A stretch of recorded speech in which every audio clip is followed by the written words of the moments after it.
Hey y'all, welcome back to On the Water. Back here again with Alex on Aqua Bob. What are we going to be talking about right now? So you brought up an interesting point on finances, living on a boat in the Bahamas. And I've probably seen, 4 or 5 YouTubers that have talked about it, and they actually post their numbers. I would say, Derek, I'll try to get you some numbers on paper. When he says he's going to try and give me some numbers on paper, this is a man whose voicemail says, hey, you reach Alex, rarely check my voicemail, shoot me an email. And he doesn't give you his email. I'll email you. Yeah, please email me. Hi, you reached Alex. I rarely check my voicemail. If you would, please email me. At the tone, please record your message. When you've finished recording, you may hang up or press 1 for more options. So finances, somebody living on a $1.2 million boat, people think that we have this astronomical budget, but actuality, we don't. There was 6 months out of the year when we were living in the Bahamas, our budget every month, excluding the mortgage is about $2,500. If you take that out, generally my monthly budget was up. Now, sometimes that was $1,000 less, so sometimes it'd be $1,000 more if we were going to entertain, go stay at some marinas and stuff. But one of the things that you really don't spend too much on was some of the rum. No! Not good! Stop! Not good! What are you doing? You burned all the food, the shade, the rum. And I think it's funny that you say the rum, because I remember going to the store when we were on Double D's, and I went to the store to go buy water, and I bought like 3 cases of water out of habit, and they were like almost $30 a case for water, and rum was like $9. And when the lady started ringing things up, I soon prioritized the rum over water, and put the water back, put 2 bottles of rum up, and walked back to the boat. And I think that, that's a very good case to bring up, is when you upgraded from Double D's to Aqua Bob, you made sure you had reverse osmosis for that. Yeah. So that really saved a lot. The other thing that we'd factor in was we'd load up, whether it be from BJ's, Sam's Club, Costco. You can buy so much stuff in bulk. You get 25-pound bags of rice, and you're living off the land, so you're not going out necessarily and buying dinners every night. You're cooking at home or cooking on the beach with a group of friends, but you've gone out and you have gotten your protein, I will say. So very nomadic way of living. You can easily run that tally up if you go stay at some of these marinas. The biggest dollar saved for us was anchoring off, of course. No marina fees, no power, water usage. The only thing for us was diesel fuel. What was probably your biggest expense down there? There's probably some of the stuff you couldn't budget for, like the time when the motor gave out on the dinghy and you had to buy a new motor, stuff like that. Yeah, stuff like that. There was other stuff that, I loved going to Atlantis. That was cliche, but that was like one thing that I loved splurging on, because my son loved the water park, Kate loved the water park. It was fun. It was something to do, and it really set me in the mood, because we would do that as we would enter into the Bahamas. It was just something magical for us.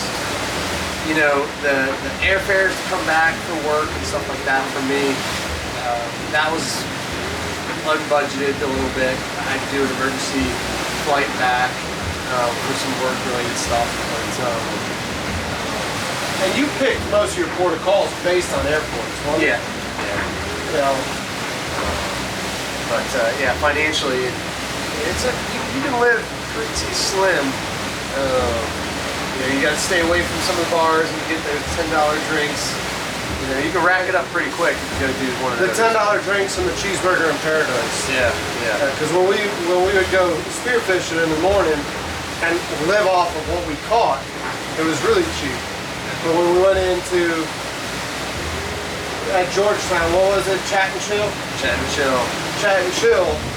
We'd run up like a $60, $70 tab, no time flat. Yeah. You still buy those $5, or at least I would buy those $5 clicks. The clicks, yeah. $8 if it was a click gold. So, but yeah, no, it's you know, that was one of the nicest things was living on your own. But so yeah, when you sit there and say like you spend 6 months a year for 3 years straight in the Bahamas, it seems like to so many people something that you can't accomplish. But when he just told you, I mean, and you don't need to do $1 million boat. You can get a much cheaper, inexpensive option. But again, make sure it has certain things. Make sure you have ample water supply. Make sure you have reverse osmosis. Storage space is key, like you said, because you want to bring as much of that stuff you can from Costco, BJ, Sam's, whatever, before you go. But $5,500 a month is what you're saying. $3,000 budgeted for discretionary and $2,500 for a mortgage. Yeah. No, thanks for sharing those numbers.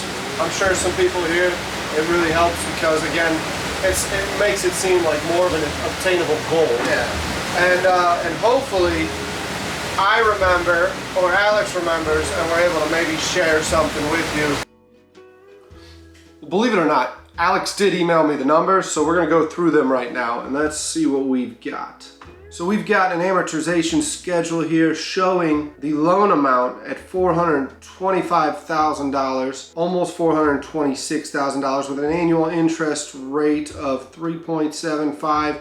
Loan period is a 20-year period, 12 payments per year, starting in 2016 with a payment schedule of $2,524. So yeah, exactly what he said. So here we've got his mortgage, and this is for 2017. We've got his entry fee, his phone and data, his dining out, his parts and equipment. And I was actually there for this. His motor gave out when we were going into shore at Marsh Harbor, so we actually had to buy a motor there. And then the fridge also had leaks, so we had to replace the Freon. So there's a couple little maintenance things here and there that bumped the cost up. Gas, fuel prices, what do we got? So we're looking at $81.19 for the November of 2016, then it goes way down. But again, that $81.19 is for a new motor. But the rest of these months you can go ahead and see that he's well below the average he discussed. Let's have a look at 2018 now, and then let's hop down to that bottom line. Now that bottom line again for November is high. We're seeing that Alex spent 3 days in Atlantis for his birthday. He topped off on some fuel, some Costco runs. So this one we're actually seeing the Costco runs in the equation there. Engine parts bumped it up a little bit. Again, there's some odds and ends here and there that are gonna mess up your budgeting. So we come down to 2019. We got bottom paint and yard fees being done on the boat.